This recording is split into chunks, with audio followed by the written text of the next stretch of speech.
By May 11th, 2025, we had grown our podcast to an average of 40 downloads per episode within the first 24 hours. Just 2 weeks later, on May 25th, we hit 689 downloads on the new episode that we published that day. That's an increase of over 1,600%. How did we do that? Well, we used paid podcast ads, paying to get your podcast in front of the right people and hoping they subscribe. Now, if you've been following us for a while, you'll recall back in February of 2025, we published an episode after spending money on testing 5 different podcast promotion methods. We outlined then what worked and what didn't for us. So today I am here with the results of even more testing and further insights, and I'll explain how we had that 1,600% jump. This is Profits Through Podcasting, where we help health-focused entrepreneurs generate leads and revenue for their businesses through podcasting. I'm your host, Joel Oliver. Now, before we get started, I do want to mention the same thing that I said last time. Paying for podcast promotion isn't necessarily the right move for everybody. It depends on your situation and your goals. So I will link to that previous episode in the show notes if you want to hear a little more about that. I won't go over it again today. You can always get in touch with me to discuss it as well. And also, our next solo episode, I'm going to be discussing if podcast growth is even the right strategy for you right now, if it should be your priority right now. But for the rest of the episode, let's assume that you have determined that, yes, it does make sense for you to try to grow your podcast, try to do some paid promotion. And we're going to look at some helpful insights when it comes to paying to promote your podcast with these services. The conclusion at the end of the other episode was that we had determined what worked well for us in that situation and what didn't. And therefore, I felt equipped with the data that I needed to do more of what worked and not do any more of what didn't. Okay, I really didn't need to look beyond that. Just based on our budget, we didn't need to do anything else. We had what worked. So what we found at that time did work really well for us was Overcast ads. Overcast is a podcast listening and discovery app, not unlike Apple Podcasts or Spotify, but it has some unique features and reasons why people choose to use it. With Overcast, you can purchase ads in various categories. You're not limited to the category of your podcast. Prices vary, being higher in the categories with higher demand, but once a category opens up, the price will reduce a little at a time until somebody buys it. So what I mean there about the categories is, let's say that you have a business podcast. You can actually buy an ad in the kids and family category to advertise your business podcast. And I'll discuss more in here, kind of a refresher on why you might want to do that. But it's unique in that sense because not all the other apps allow that kind of flexibility when choosing your categories. So since that last episode, we had basically been running Overcast ads almost nonstop. And interestingly, as I just touched upon, we did not use the obvious choice of category for us, either business or health and fitness, for our particular podcast where you might think it fits in the best. We actually tested some of the lowest cost categories. Those included fiction, music, and the kids and family category. And for whatever reason, these actually worked pretty well, even better than our initial test in health and fitness, which I would obviously assume would be one of the best. We have a podcast about podcasting and marketing for health and wellness entrepreneurs. Now, it's a bit of a niche. Of course, health and fitness is not the exact match, because just because someone's out there listening to a podcast about how to eat well doesn't mean they have a business or a podcast or anything to do with what we be talking about. But in terms of just trying to pick from the categories available, I would have thought that one would work pretty well. But it actually turned out that it didn't perform as good as some of the other ones that seemingly are very unrelated. So your results might vary. But for us, these lower cost categories have actually worked quite well for advertising our podcast and have contributed quite heavily to the growth of our show. A lot of the listenership has come through Overcast. About half of all listens now, actually, well, up until we had this other big change, which I'll get to later in this episode. But yeah, it was about half of all the listens were coming from Overcast every week. So whatever is going on there, the ads seemed to work, and we were able to reach people who were initially interested in the podcast enough to click and then subscribe and then stay subscribed. The campaigns that we ran on Overcast in the various categories have cost typically between $140 and $180 US, and we get roughly a 2% conversion rate. So people who hit subscribe basically works out to about $8 per subscriber. So overall, I'm quite happy with Overcast, and that's why we kept it going. I did assume at some point it would burn out and need a break just because it would become saturated and there'd be nobody left to still want to subscribe to our podcast who hasn't done it already through the ads. But it really hadn't as of yet. However, we did decide to just take a break after, I think it was 5 consecutive months. Not for any real reason. We do plan to use them again. I just thought we would change it up and allocate the budget elsewhere for a bit. Because although we were still seeing those numbers roll in, I didn't feel like it was doing anything groundbreaking for us anymore. I didn't see a bunch of data showing that people were engaging with us or clicking links, that sort of thing. So I thought, let's just shift that budget around and see if we get different results elsewhere doing something else. That's all. But I definitely will return to Overcast. Also, since the last episode, we ran another Podcast Addict campaign, and that is also a podcast listening and discovery app. It's okay. I did about the same as our first campaign with them. The downside that I find with Podcast Addict is you can only advertise in the category your podcast is in. As I mentioned with Overcast, that was a bit of a unique thing that it didn't work that way. So with Podcast Addict, there's no way to experiment on any lower cost categories. You have to use the category that your podcast is listed in. And for us, that is the business category. It cost us $350 and we got 17 subscribers according to them. And that works out to about $20 per subscriber. Now, are they higher quality subscribers? I don't know, but the pricing clearly is much higher than Overcast. It's over double, actually. And we're not doing a fair comparison here because I'm not comparing it to Overcast business category. But nevertheless, if we just want to take the numbers at face value that though the platforms give us, Overcast was able to deliver subscribers for less money. So I got to go with that. I wish I could really have 100% certainty in the data, but I just got to go with what we have here. And for the reasons that I've mentioned, I haven't run any additional Podcast Addict campaigns, but it's certainly worth considering if you're starting out, trying the different ones and seeing where you get results, seeing if you get more engagement from subscribers on a certain platform. If you can track that somehow, it's kind of difficult to track, but overall, after some time, you can kind of see if you're getting new leads and buyers. You can ask, hey, where did you hear about this? And just even through word of mouth and them telling you, you might be able to figure out that one app helped you more than another. So with all that said, it brings me to our first service that we had not tested before that I'm going to talk about today. We did not test this one last time. It's our first time trying it out. It is called Castro. And this is also a podcast listening and discovery app, quite similar to the others that we tested before and the couple that I just talked about. Castro lets you purchase 1 week at a time as opposed to monthly campaigns. It's $199 for the week, and their whole advertising section was a little bit vague, in my opinion. There was no category selection. They have a couple types of ads that I wasn't fully clear on. Now, maybe that ease of use is better, where you have less options to pick from. You just set it up and go. The one that I ended up selecting was in what they call the inbox of the app. So that displays the user's new episodes and your podcast gets shown in there. Supposedly from this campaign, we got 60 subscribers, which puts it at just over $3 per subscriber. Now that is a great price compared to the other ones that we looked at so far.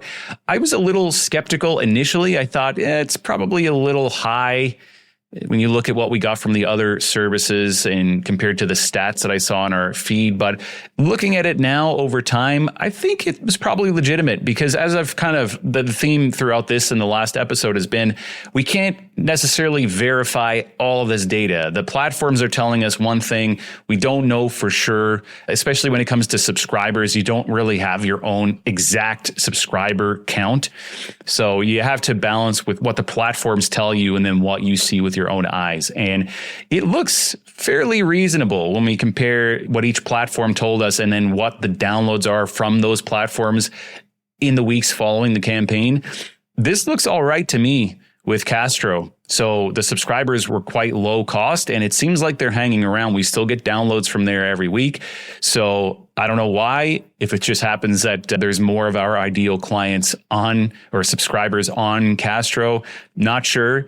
But if this is all legitimate, I'm pretty happy with that campaign actually. And we haven't run another one since, but now that I'm talking about it, I definitely would try out another one. So that's on my radar for sure. The next one is Player FM, another podcast app. And the difference with Player FM and the other ones that we've talked about, the other platforms we've tested, is Player FM actually reached out to me, but they were not aware of this podcast. They were not coming to say, please try this out and publish the results. They were just doing some friendly cold outreach and happened upon my profile. I guess they knew that there was a podcast there, but they didn't know that we had done these episodes looking at the advertising platforms or anything like that. That they didn't come to me with that intent. They just saw another potential customer and offered me to try out the service. So I was happy to do that. And I actually had a call with their rep. I didn't even disclose that I was going to be testing it up until a certain point. So I paid full price for the campaign. There was nothing free, nothing like that. We're not an affiliate, and they've had no input on this episode whatsoever. I just wanted to provide full disclosure that they were the ones that originally reached out to me, and I hadn't considered their app. I know I had heard of it before, but in terms of this advertising stuff that we've done, I just didn't think to look them up. It's been a while. So I'm glad that they made me aware of their app. Now, the first thing that I want to note here is that crazy stat that I opened the show with about how insanely high our download numbers jumped. That was because of this Player FM campaign. So let's get into this a little bit and start out with their campaign and costs. Player FM does have some higher ticket offerings if that's what you're looking for, but they do also have a self-serve model at a lower cost. And that's what we tried out because I wanted to keep it comparable to the other platforms. I could be mistaken, but I think this self-serve part was a newer thing. So originally it had only been accessible to higher level advertisers and not so much people who were just looking to spend a few $100s on a campaign. So that may be why they're coming around now. I'm not entirely sure on that, but I think that was the case. So in this self-serve tier, you can select packages from $250 up to $2,000. And we went with the $250 because that was in the ballpark of the other platforms. I like to test the lowest cost thing and see what we get from that. And the way it works with them is just the more you pay, the more impressions you get. Otherwise, it's all the same concept. You're getting the exact same ads. You just get displayed more and more people see it. They do show sample ad placements clearly on their site, which I really like because you get to see exactly what you get, where your ad is going to be shown in the app.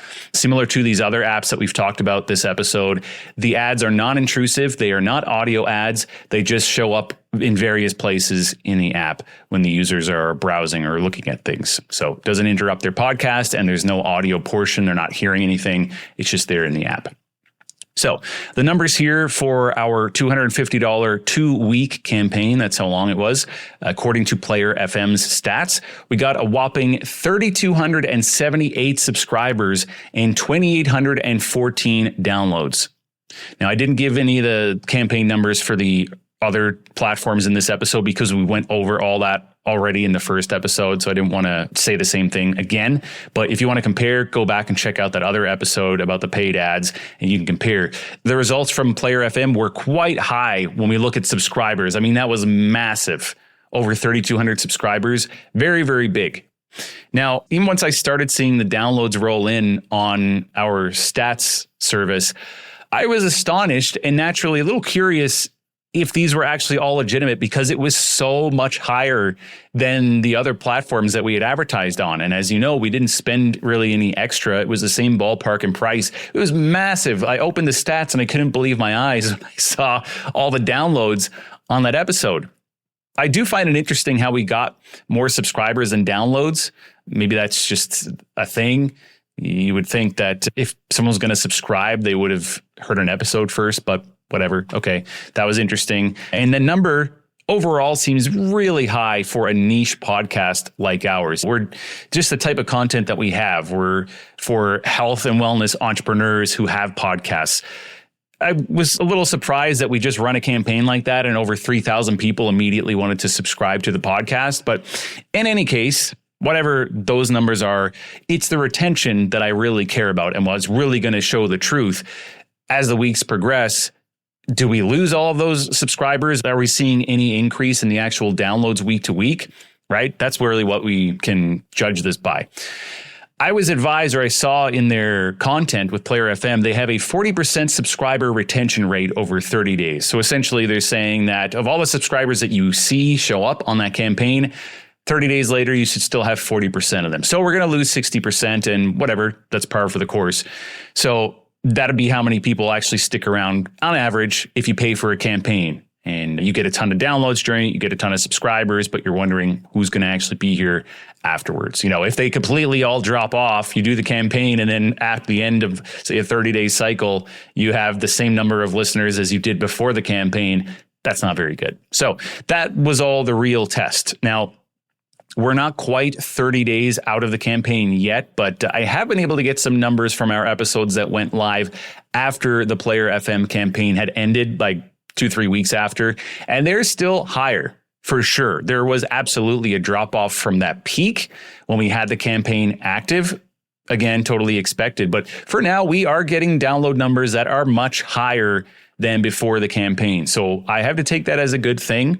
We'll see as time goes on. But yeah, I'm really impressed, honestly. We'll see where the dust settles. It's even difficult to compare these numbers to the other platforms because the number was so high and the cost was so low relative to the subscribers and the download numbers. So if we take their 40% number, so of our 3,200 or so subscribers that we got, 40% of that would leave us with 1,300 subscribers they're suggesting after 30 days. Now, based on download numbers I've seen so far, that doesn't really seem right to me either, because we're not getting near 1,300 additional downloads per episode. Not that you would necessarily see that exact number, but we're seeing such a lower amount than that. I'm not really buying that we got them to stick around.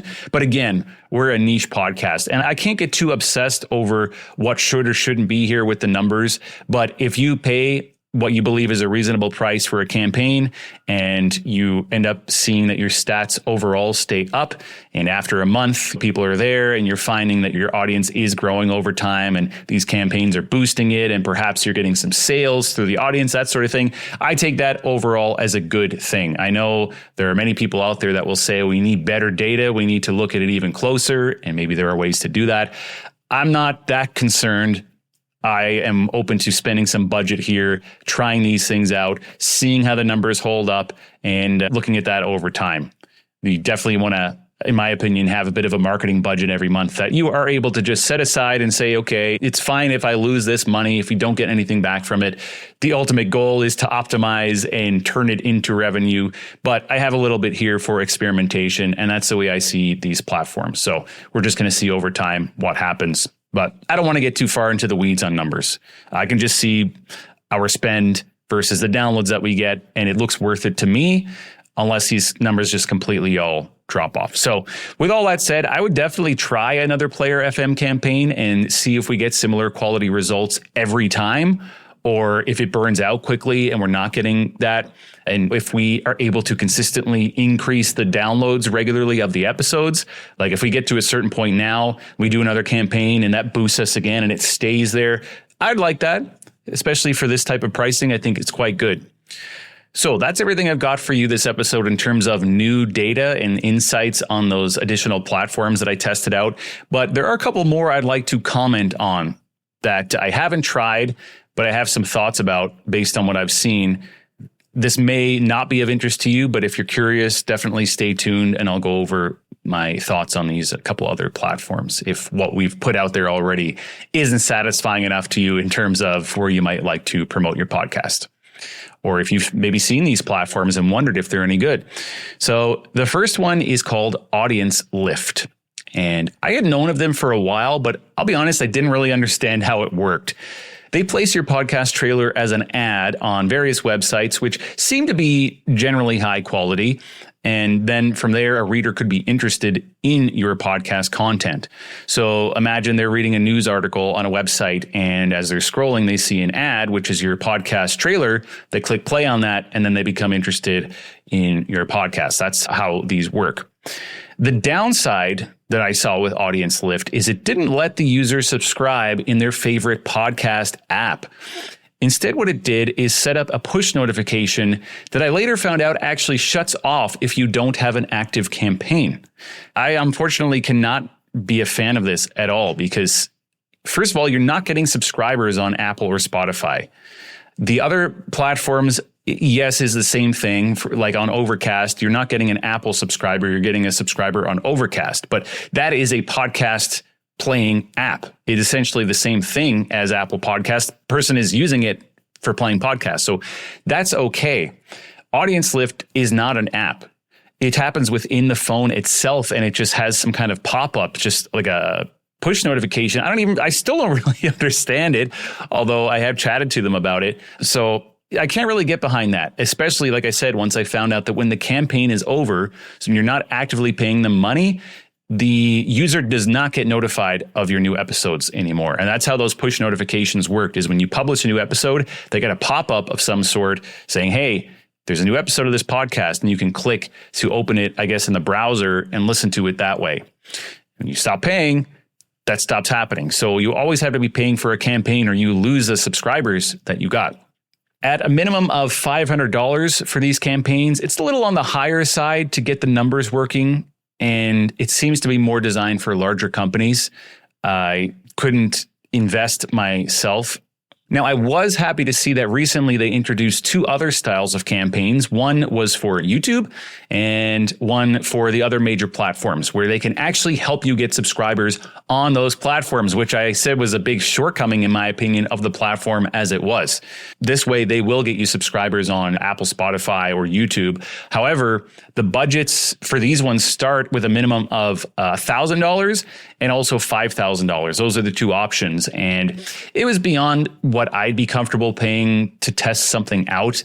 It's a little steep, and it leads me to put it in a different category altogether in terms of what they offer. So the $500 for the other campaign, okay, maybe we could go with that. It's not too much higher than the other platforms, but as I mentioned, I'm not really a fan of how the whole thing works and how you just lose all those subscribers anyway when you stop paying.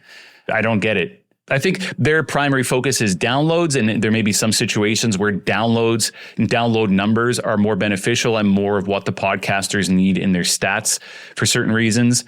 But for me, I want ongoing people to hear the podcast long term.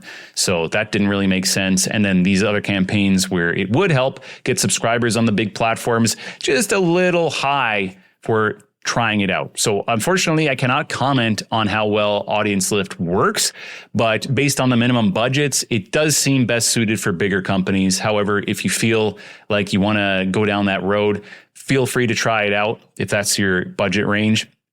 I will also say I did have some back and forth with someone on their team, and they were very good. They were very responsive. They were very friendly. So I love that aspect of it. They seem great to deal with, but for this particular experiment and for what I'm looking for, it just seems to fall a bit outside that, especially since, as I opened the show with, once we found what worked, it's kind of happy just to keep doing that until it stopped working. So to make this leap up to a lot higher of a purchase, a lot higher of an investment, when I already had stuff that seemed to be working okay, just, didn't make sense for us. But I certainly am open to you trying them. I'm not saying don't try them. Just doesn't make sense for us. And the other one that I want to mention here is called mowPod. And this was mentioned to me by a contact who had tried it. Now, I got to be slightly critical here again, because their website is very vague. I don't actually know. I don't know what happens. It's not an app. From what I can tell, it does say that they work with large media companies, and it says they get you downloads. There we are again with downloads. Now, they also offer some higher price tiers for enterprise. That seems to be their focus, where they do have some guarantees in place.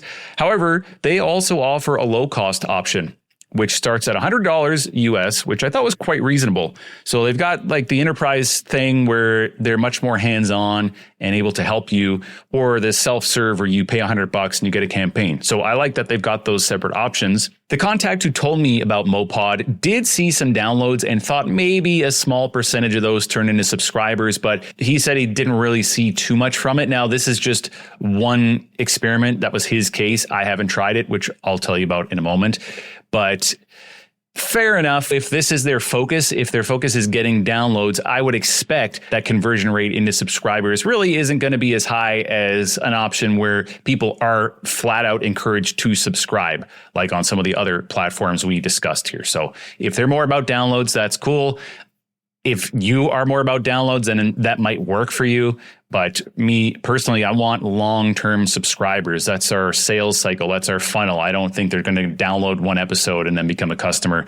I need a subscriber when I'm investing money into this type of thing. When we're doing marketing, I want a long-term thing. Now, you could hit them multiple points. You can do other ad targeting, different platforms, whatever. So it depends on your strategy, but I just want to highlight that here. And you may need to do this consistently over a period of time to get real results through mowPod as opposed to a single campaign, since they're not focusing on subscribers. Now, as I mentioned, I don't fully know how this works because, again, the website is vague. You are able to schedule a demo, but personally, I would love to see a simple, accessible demo right on the site, right there, showing how it works.